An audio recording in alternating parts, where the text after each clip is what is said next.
الرحیم۔ تو آج ہم اپنی سبق نمبر 5 کا آغاز کر رہے ہیں۔ امید ہے آپ نے اپنی گزشتہ اسباق کا اچھی طرح سے تکرار کیا ہوگا، اور جو بات میں نے بہت تکرار کے ساتھ اور اصرار کے ساتھ عرض کی تھی وہ تو آپ کو یاد ہی ہوگا۔ وہ کیا تھا کہ مثالوں کو یاد کرے، کیونکہ یہ جو مثالیں ہیں یہ قرآن کی آیات ہیں، تو اس سے آپ کو حفظ میں بھی مدد ملے گا اور ابھی سے آپ کو یہ احساس ہوگا، تو یہ بات بہت ضروری ہے۔ ابھی گزشتہ سبق میں ہم نے کلمہ بنا لیا تھا کہ کلمہ کیا چیز ہے۔ وہ جو کلمہ ہے نا، جب ہم اس سے کلام بناتے ہیں تو اس کی تھوڑی سی مزید تفصیل ہمیں چاہیے کہ کلمے کی کتنی قسمیں ہیں، جس کو آپ مثلا یہ کہہ سکتے ہیں پارٹس آف سپیچ، اردو میں اس کو کہتے ہیں اجزائے کلام۔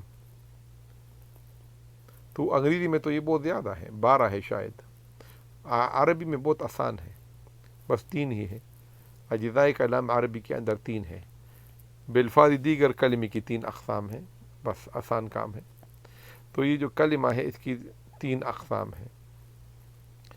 ایک اس کا قسم ہے اسم، دوسرا ہے فعل، اور تیسرا ہے حرف۔ یہ بات آپ کو بالکل یاد رہنا چاہیے، اسم فعل حرف، اسم فعل حرف، اسم فعل حرف، ہر ایک کیا ہے؟ کلمہ ہے۔ کلمہ کیا ہے؟ بامانی لفظ ہے۔ لفظ کیا ہے؟ حروف کے ملنے سے ایک جو ملتا ہے وہ لفظ ہوتا ہے۔ تو یہ بات یاد رکھیں کہ کلمے کی 3 قسمیں ہیں۔ جو بھی آپ عربی دیکھتے ہیں تو اس میں ہر یہ زبردست آسان کام ہے، بہت زبردست بات ہے عربی میں۔ قرآن کا پورا ایک پیج آپ دیکھ لیں اور ہر جو لفظ ہوگا نا وہاں پر وہ یا اسم ہوگا یا فعل ہوگا یا حرف ہوگا، ان تینوں سے باہر نہیں ہوگا۔ یہ بہت زبردست بات ہے، اس سے عربی میں بہت آسانی ہو جاتی ہے۔ کوئی بھی آپ عربی پڑھ لے، پورا قرآن کیا ہے؟ یا اسم ہے یا فعل ہے یا حرف ہے، ان سے باہر کوئی نہیں ہے۔ انگریزی میں آپ دیکھیں تو 12 ہے، تو بہت مشکل ہو جاتا ہے ایک ایک کو یاد رکھنا، اور انہوں نے بالکل اچھی طریقے سے وہ کیا۔ اچھا، اسم آپ نے اپنی اردو کی کتاب میں پڑھا ہوگا۔ عام طور پر جو اردو میں ہم ڈیفینیشن کرتے ہیں نا اس کی اسم کی، تو کیا کہتے ہیں کہ کسی شخص، چیز یا جگہ کے نام کو اسم کہتے ہیں۔ شخص مثلا کیا ہے؟ مثلا محمد صلی اللہ علیہ وسلم۔ چیز مثلا کتاب، ایک چیز ہے کتاب، اور جگہ مثلا مدینۃ۔ تو یہ تو اردو والی ڈیفینیشن ہے۔ ابھی اگلے سبق میں ہم آپ کو اسم کی وہ ڈیفینیشن، وہ تعریف بتائیں گے جو عربی میں ہے اور جو پرفیکٹ مکمل ہے، کیونکہ اگر ہم اسم کی یہ ڈیفینیشن کریں کہ کسی شخص، چیز یا جگہ کے نام کو اسم کہتے ہیں، تو بعض چیزیں ایسی ہیں جو نہ شخص ہے، نہ چیز ہے، نہ جگہ ہے، اور وہ اسم ہے، تو پھر وہ چیز اس میں نہیں آتی۔ تو اس لیے ہم ابھی فی الحال تو آپ یہ اسم کا مفہوم سمجھنے کے لیے بس یہ ٹھیک ہے کہ کوئی شخص، چیز یا جگہ ہو تو وہ اسم ہے فی الحال، فار دا ٹائم بینگ، مستقل نہیں۔ اچھا، فعل کیا ہے؟ فعل یہ ہے کہ مثلا جس سے کسی کام کا کرنا یا ہونا ظاہر ہو، اس کو فعل کہتے ہیں۔ اوکے، فعل کیا ہے؟ مثلا کام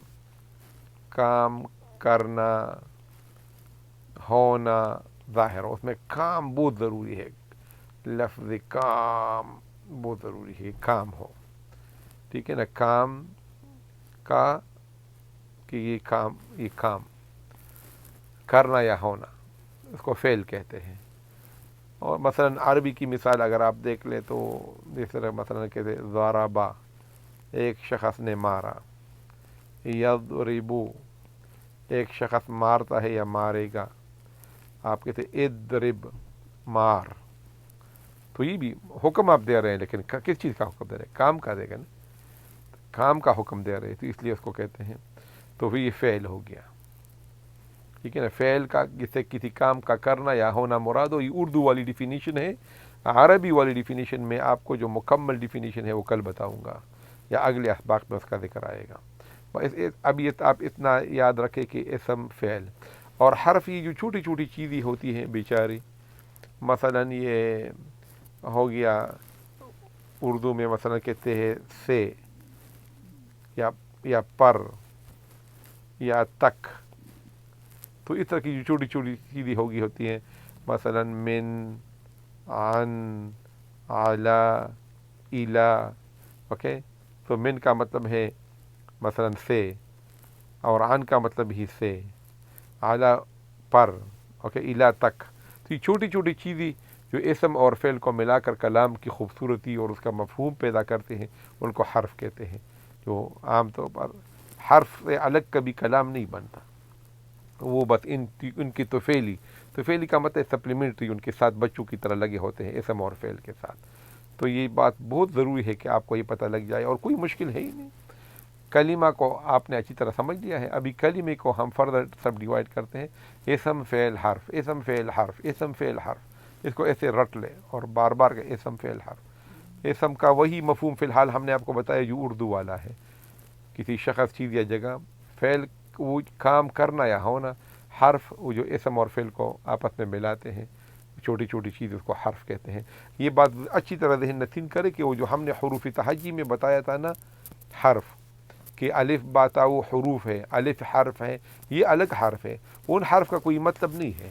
مثلا دیکھو الف، تو الف کا کوئی مطلب ہے الف، با کا کوئی مطلب نہیں ہے، تا کا کوئی مطلب نہیں ہے۔ تو اس لیے وہ جو حروف ہے نا، یہ جو حرف ہے، اس سے ممتاز کرنے کے لیے کہ یہ الگ حرف ہے، وہ الگ ہے، ان حروف کو حروف تہجی کہتے ہیں، ٹھیک ہے نا۔ یا ان کو مثلا آپ اگر کہتے ہیں حروف المبانی، یہ بھی اچھا لفظ ہے، مبانی بنا سے ہیں، بنا کا مطلب ہے تعمیر یعنی بلڈنگ، تو حروف تہجی کو حروف المبانی کہتے ہیں۔ کیوں حروف مبانی کہتے ہیں؟ کیونکہ یہ جو حروف ہے نا، ان کو حروف المعانی کہتے ہیں، ان کا مطلب ہے، ٹھیک ہے۔ مثلا دیکھو بہت خوبصورت ایک لفظ ہے عربی کا، اس کا نام ہے الفن، کوئی مطلب ہے؟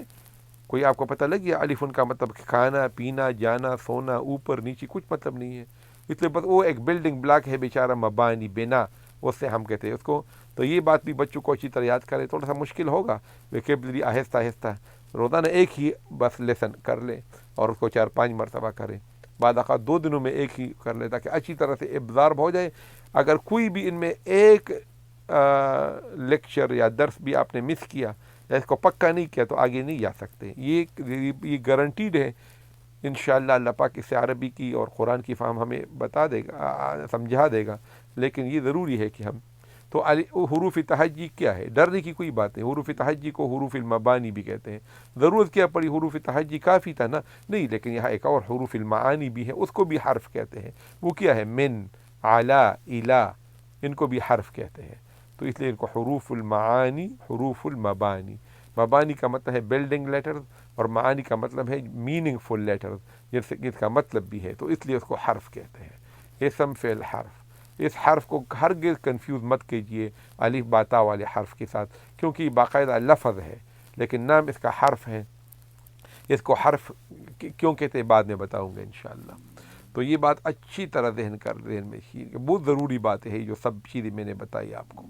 اس کو یہ تو آپ کو اس طرح یہ گندا لگ رہا ہے یہ پورا پیج، لیکن یہ تو آپ اس طرح پاز کرتے رہے اور آپ اچھی طریقے سے اپنے نوٹس بھی بنا سکتے ہیں، تو صاف ستھرے لگیں گے، کیونکہ مجھے تو ایکسپلین کرنا ہوتا ہے اور بہت سارے پیجز کھولنے پر دقت ہوتی ہے، تو میں ایک ہی پیج پر جگہ جگہ یہ لکھ لیتا ہوں، تو آپ اپنے نوٹس لیتے رہیں انشاءاللہ اور یہ پاس کر لیں۔ جو میں ایز آئی رائٹ جیسا میں لکھتا چلا جاتا ہوں، آپ صاف ستھرے نوٹ اپنے لکھ لیں، کوئی مطلب نہیں ہے۔